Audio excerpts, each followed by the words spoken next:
From the beginning of planning Story in the Public Square, we knew we wanted to honor an accomplished storyteller whose principled accounting of people and events had a positive impact on public affairs. As you have seen, there are many different types of storytellers, but as we surveyed the landscape, one name stood out, that of a journalist, Dana Priest. Dana is a two-time Pulitzer Prize-winning investigative reporter and national security expert at the Washington Post. More than that, she is a writer's writer, a gifted storyteller whose ethical use of narrative, character, emotion, and insight gives depth and meaning to her subjects. Her articles and books have affected the public conversation, public understanding, and public policy in countless ways. As the Post's intelligence and Pentagon correspondent, Priest revealed and documented the largest covert action program in the CIA's history after 9/11, as well as the unprecedented growth in use of the military's clandestine special operations forces around the world. Recently, she chronicled the proliferation of counterterrorism agencies in a series of articles in the best-selling 2011 book, Top Secret America, The Rise of the National Security State.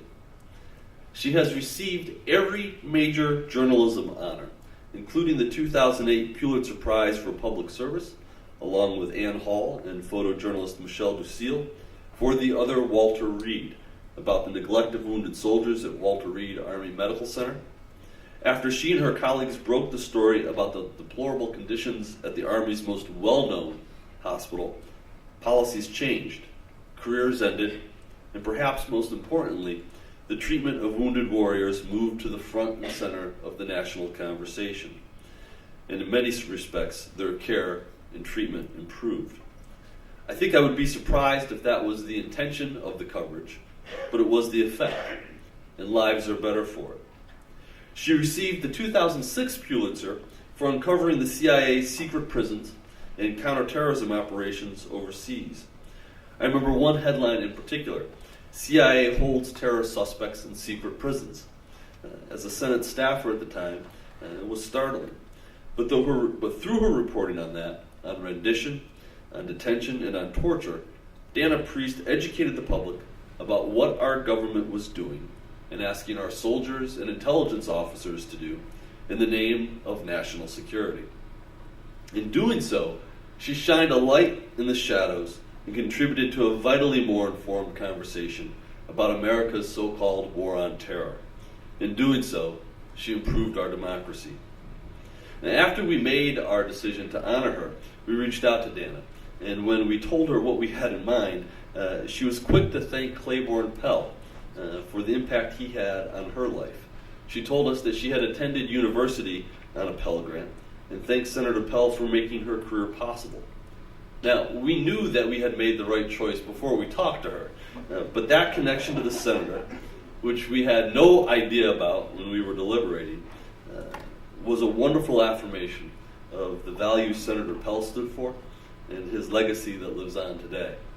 Now, I've already mentioned that Ms. Priest has already won every major award for journalism, so we're not the first to honor her, but she is the first to receive the Pell Center Prize for Story in the Public Square. Dana, that makes you our guide star, the standard against which we will judge all future winners. We are proud that your name will forever lead that list of winners of this prize. Now, I'm having a stage moment because I think that there's a certificate framed somewhere. There we go. Dana, if you, Sister Jane, Wayne, if you would please come up.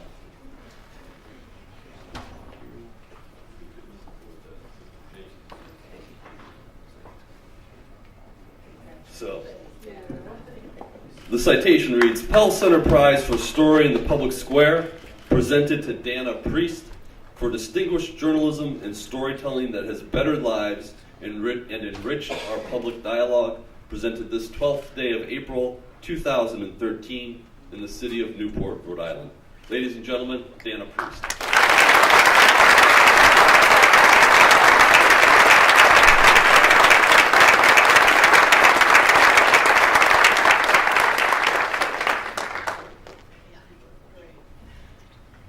Thank you so such an honor to be here. I love the way that you've titled this storytelling instead of journalism.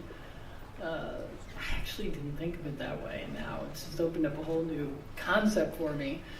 I just wanted to say a couple things. First, I feel like a walking story of climate chaos because I came from Washington where it's 90 degrees. Cherry blossoms opened and folded. Didn't bring a sweater. And here we are. But it's a great day for storytelling because you don't want to be outside. You want to be in here listening to Senator Hart and others. And I do have to first mention the irony or the odd coincidence. You know how life just happens that way sometimes, that this would be about Senator Pell. And when I was a high school senior, I got a letter from a Mr. Pell, who I didn't know, at a time when having just had my parents divorced a couple years earlier and gone from what I would call solidly middle class to something like modest class. I started working when I was 15 years old. I couldn't figure out exactly how I would go to college. And that started that door opening, and I'll never forget that. And today, in honoring the value of education, my husband and I spend a huge percentage of our income sending our own kids to college. So I think that Senator Pell would appreciate that. I wanted to tell a couple quick stories about storytelling. And for some odd reason, and I'm not the first person, some of the panelists did this. I wanted to tell a story that I didn't think I was going to tell. I hadn't even thought about for a long time. I think you said something like that. And that is a story that I got wrong. Maybe this is like a mea culpa day or something. But it was during the Iraq War when we were all working so hard to try to figure out what happens on a battlefield every day, what's happening in the Pentagon every day, to understand what's going on and how they're adjusting everything. And it really is a very chaotic moment for journalists to try to just figure out every day what the story is and then not get it wrong. And one of those days, I heard about a young woman, Jessica Lynch, who had been kidnapped and then freed, and we didn't hear about it until she was freed. So I wrote, along with a colleague, the first story about Jessica Lynch, and I got my information from sources who I had learned to trust, and sources who I believe thought they were telling me the truth, one of which was a senator, and thought that what he had heard from his briefing from DOD was that Jessica Lynch had gone down fighting and had been overwhelmed by a group of Iraqis and kidnapped. And so we wrote that, and it was a dramatic story. It wasn't out of our heads. It came from people that we trusted. But in the days that followed, when other people started digging into the story, it turned out not to be true at all. I mean, the story of her and how she got captured was still a dramatic story, but it wasn't at all. She wasn't firing her weapon. She was a truck driver in a convoy. The convoy had been left behind. Actually, none of that did we know. We only knew immediately, unfortunately, the day afterwards, that it probably wasn't what we thought. And that story got picked up by critics of the war to say that we were backing the war effort, just to say a whole lot of things about us, none of which were true, none of which my motive was not anything except to tell what it sounded like to be a good story. But that's just an example of how a story can go wrong and feed into whatever stereotype you want to hold at the time. And it wasn't until we got berated by the ombudsman into correcting the story did I go back and try to get the Army to tell me what had happened. And they did. They revealed just the step-by-step of how this happened, which was an unbelievable story in and of itself, partly about how the Army was unprepared, partly about how the chaos on the battlefield can change your best laid plans and that sort of thing. But but it was a story that wasn't true in its first telling. And so I put that out there because journalists as storytellers are so imperfect. And we can be lazy, or we can be tricked, or we can be manipulated in all sorts of ways. So for me, just telling a story is not an easy thing. The second story I want to tell is a little bit about the Walter Reed story. And to me, that was one of my great frustrations as a writer, less as a reporter, but as a writer, is to let people tell their stories. Because I've had so many times when I've interviewed people or I've watched people do whatever they're doing, and I've said, only I could just show people exactly what is happening without my filter, because I'm not a great writer. I'm an okay writer, and I'm going to leave so much of the value of it and the richness of it behind. And when I started getting whiff of things going wrong at Walter Reed, and I made my first interview with an actual family that was involved up at Walter Reed, and the man was a reservist in his mid-50s who had been hit by the door of a large truck that had swung open and basically crushed his skull, and he had not, and they were fighting over his disability, and he had been up there for almost a year, and his wife was taking care of him. And I remember sitting in the restaurant with them telling me their story, and me thinking, I am not a good enough writer to bring their story, as dramatic as it is, to the public. So I teamed up with somebody who's a much better storyteller, Ann Hall, her gift is narrative writing, and she did their story. And one of the anecdotes that struck me as something that, I'm so happy she came with me, is in order to tell you what their life was like at Walter Reed, she lived with them. She moved into their small room and spent a couple nights with them. Or she would sleep in the corner on her sleeping bag, and they would sleep in their room, or in the bed. And she did that because she heard that the wife, Annette Dell, had to learn how to wake up her husband. Because he, like many people who couldn't sleep well, who was on meds, but also had some PTSD, could wake up in a shocked way and actually hurt her. And what Anne wanted to see is what that moment was like when the wife had to quietly get out of bed, stand away from the husband, and tap him on the shoulder. And what that flash of that moment was like. Something that, again, a great narrative storyteller knew when she heard it, that was the moment that she had to capture in order to get you to understand what this life was like.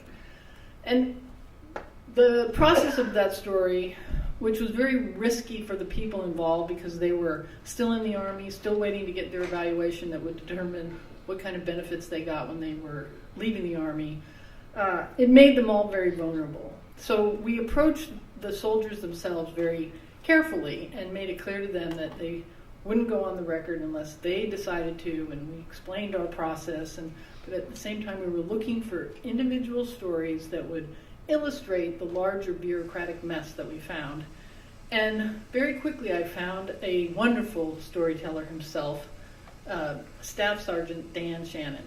And for those of you who aren't familiar with Army ranks, the Staff Sergeant is like a senior den mother for the junior enlisted group of people that he is in charge of. And Dan Shannon was one of the most wonderful storytellers I've ever met in my whole life. And so we spent a lot of time together. He had a bad case of PTSD.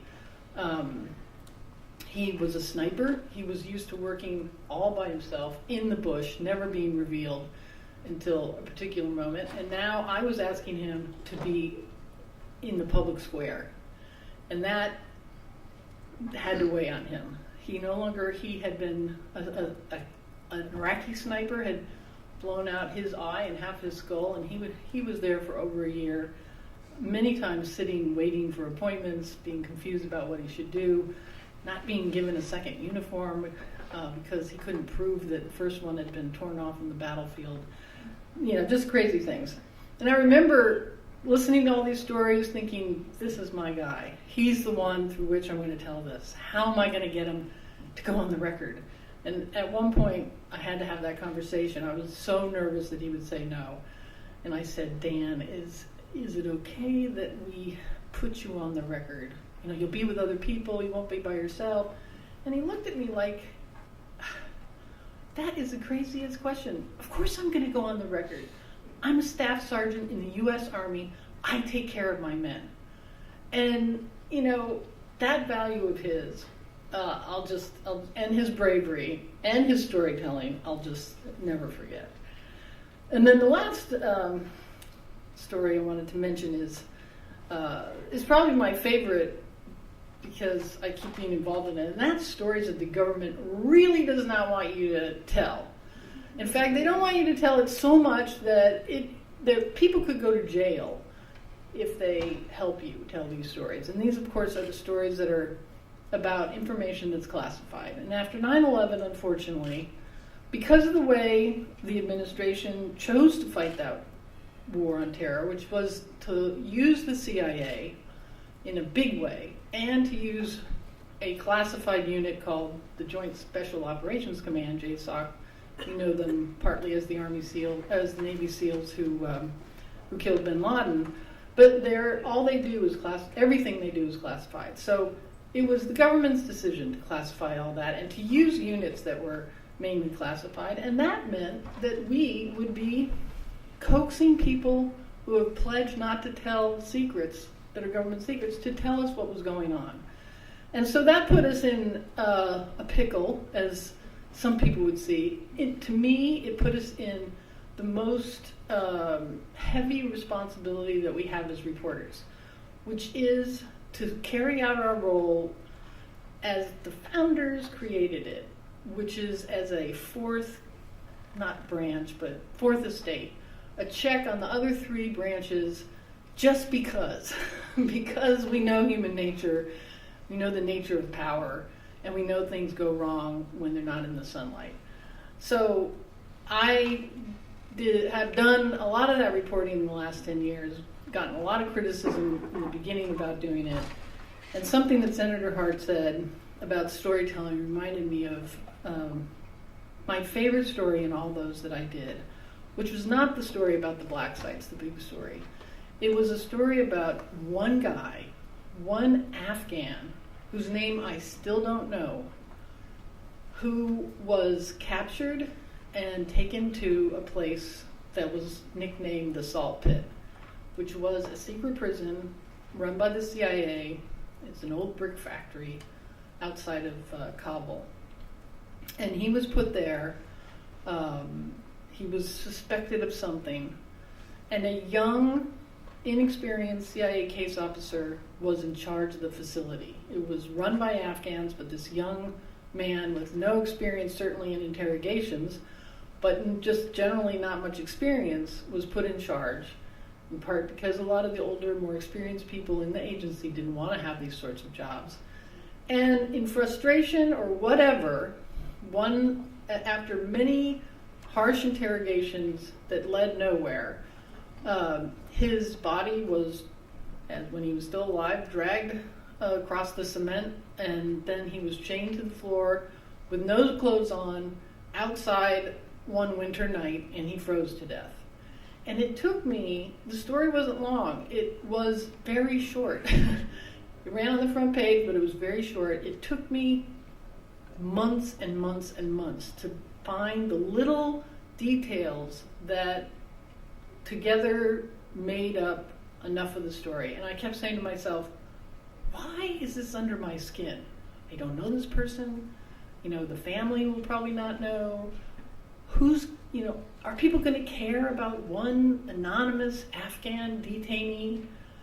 And yet I just had to do it. And why? I think your